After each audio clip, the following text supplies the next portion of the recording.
Yo, what is going on YouTube? I am Germ here, and today we're going to be talking about Cloud9 because they have so many different kind of like random, crazy, very hype and maybe questionable things all going on at once.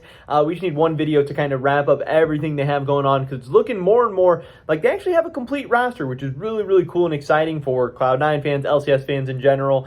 But yeah, just kind of wrapping everything up, giving my thoughts and opinions, and letting you guys know what is going on if you are curious. But first, make sure you guys do check out the first link in the description below for my Twitch stream, twitch.tv/I_am_germ. I would appreciate it so much. I'm really trying to get, the YouTube and Twitch going, having my Twitch help out my YouTube, having my YouTube help out my Twitch, being able to get more different kinds of content out there for you guys. I think it's going to be really, really exciting, especially headed into the new year. So head over there, maybe drop a follow, a prime, a sub. That'd be absolutely awesome. But with that being said, let's get right into this. So there's been a lot of different questions about Cloud9. We have heard a lot of different rumors, obviously mostly focused around the team keeping Fudge and Blabber. There was a time where C9 Niski looked like it was happening, but then we get this news of the Fudge role swap to mid lane, and some people feel really confident about that. Some people are like, okay, we could have got Niski and instead you're getting Fudge, like that's weird. But getting Summit is pretty hype. I really think getting Summit is going to be a very, very big pickup for Cloud9.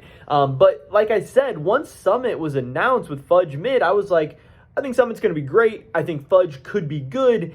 But I don't think Fudge, Blabber, Summit makes sense with Sven and Isles bot lane. And Travis was saying that he believed that Cloud9 was very, very close to a contract extension, or maybe that maybe even a contract extension was done. And again, I think I talked about this in the last video, but like Fion came out and was like, hey, this might not be done yet. Just kind of wait and see. Wolf was kind of saying this stuff too.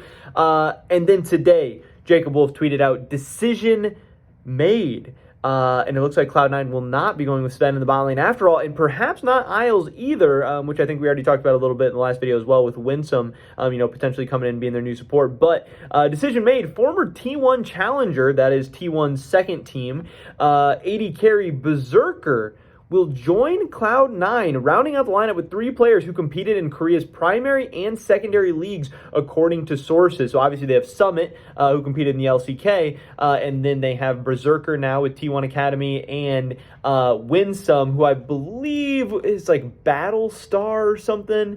I can't remember actually the name of his team. Shadow Battalica was the team name of Winsome, who also played in the secondary Korean league. So pretty crazy stuff that Cloud9 has going on. Again, I didn't really love the whole idea of going with Sven and Isles in the bot lane. And the rumor is still that Winsome and Isles are going to compete for that support starting position. But like Wolf says in this article, and like I absolutely agree with, them bringing over Berserker, I think, definitely increases the chances of Winsome being the starting support and definitely lowers the chances of Isles being the starting support. Did they get Berserker to come over and lane with Isles, or did they get him to come over and lane with another, young, promising Korean talent? That is absolutely what I believe. And man, this is pretty interesting. Obviously, I wonder, how hard it was to convince these guys to make the journey over from Korea to North America. How much money it's going to cost, all that stuff, the contract details. I would love to hear it. But Cloud9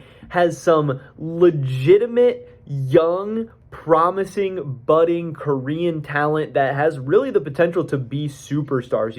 I don't know a ton about Berserker or Winsome. It seems like the hype around Berserker is much higher than the hype around Winsome. I think Winsome still has an opportunity to be great, and I think people think he's going to do very, very well, especially, considering there's a little bit lower bar in the LCS and stuff. But I do think, also, you're going to be developed by North American solo queue, North American coaches, North American management, all that stuff. So it'll have its own challenges. But Berserker, it sounds like people are very, very excited about. T1 as an organization has done an awesome job of scouting and developing talent. So the fact that this guy was the T1, secondary team AD carry is a very, very good sign. And some people are comparing him to Gumayusi and like saying all these crazy things. And if Cloud9 can have a young Gumayusi or even anything close to him, that is going to be a massive, massive step up. Now, obviously, it's a little bit crazy that the Cloud9 roster is going to have 3 Koreans on the team because Winsome was actually born in the United States or born in North America. I think born in the United States. So he does have citizenship here. So he is going to be considered a resident player in North America, which means they can field Summit, Blabber, Fudge, Berserker, and Winsome all in the same lineup. And I don't know. Part of me thinks this is really, really cool, really, really awesome. Getting young, exciting Korean talent, if we can get them early and have them grow in front of our fans and grow in front of our eyes and become amazing, amazing players, and we can actually have potentially some of the best players in the world in North America on a team like Cloud9 who's done good jobs at developing talent and everything. That's going to be really, really sick. And we haven't really ever had that. So this is going to be very, very interesting to see how this goes. Could go really well, could go really poorly. Hopefully for these kids and for Cloud9 and for North America and for the LCS, hopefully it goes well. But on the other hand, there is the half of me that's like, man, North America and the LCS is really becoming that imports league that some people were excited for, but maybe some people weren't. And it just has me a little bit worried about the future of the LCS in some ways, with less North American players, with less even Western players at this point. It looks like TSM is going to be trying to go for a lot of Koreans. They could have a 3 Korean lineup, considering Huni. Cloud9 is going to have a 3 Korean lineup. I know that like 100 Thieves last year and this year is going to have no North American players. If Tenacity plays, they'll have 1 North American player. Team Liquid, I believe, is going to have no North American players. So we're getting to a really, really strange point, a really, really strange crossroads. No one knows if it's going to be good or bad for the league. Everyone has thoughts and opinions. I think it can be both good and bad. There's some people who think it's going to be only good. If even though we have more imports, if we have better results, that's going to lead to better viewership, more money, better sponsorships, all that stuff. And then there's people on the other side who think, winning isn't necessarily everything. This is entertainment. You want to have people you want to root for, that, if they wanted to watch the Korean players, they'll watch the LCK, and are we even going to get the best Korean players anyway? Or are we just trying to be LCK, not even 2.0, but like 0.5?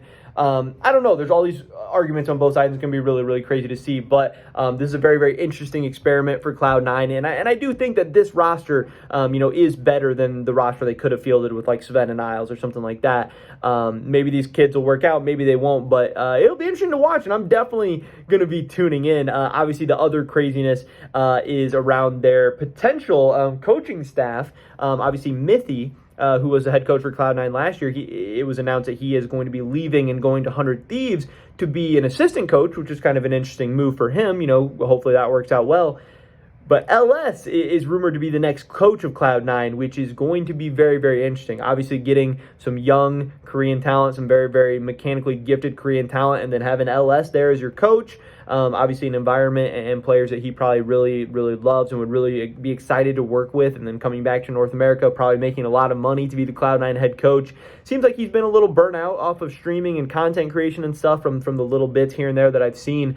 So again, nothing's official, nothing's in place, but it's at least a possibility that we could be seeing, a very, very Korean Cloud9 team with LS at the helm. Which would be pretty entertaining. But, I don't know. We'll have to wait and see. That's pretty much it for this video today, guys. Definitely drop a like if you did enjoy it. I would appreciate it so much. Leave a comment down below. What do you think about this Cloud9 roster? I would love to hear your guys' thoughts and opinions. Subscribe to today and all my latest content. Hopefully catch you guys in the next one. But until then, peace.